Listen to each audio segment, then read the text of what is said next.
CNN10 script, Sunday, April 7th, 2024. Script 102.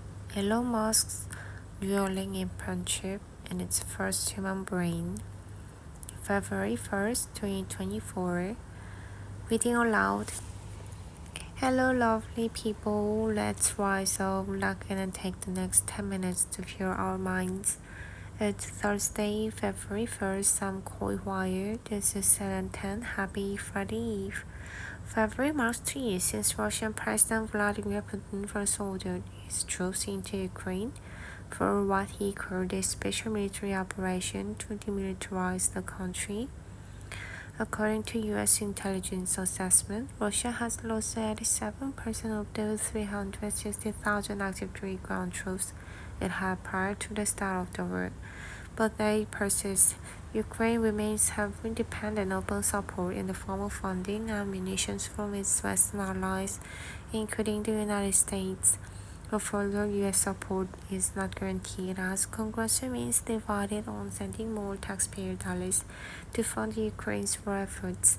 As CNN Fredpliken explains, the war is as intense as ever and seemingly far from over.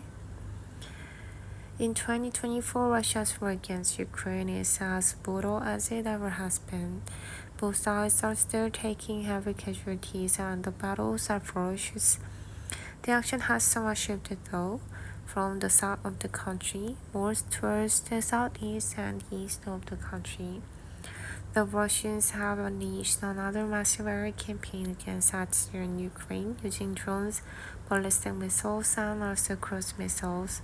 The Ukrainians don't now also fighting back, hitting some targets in Russia, like for instance the Volga region, where there have been some evacuations.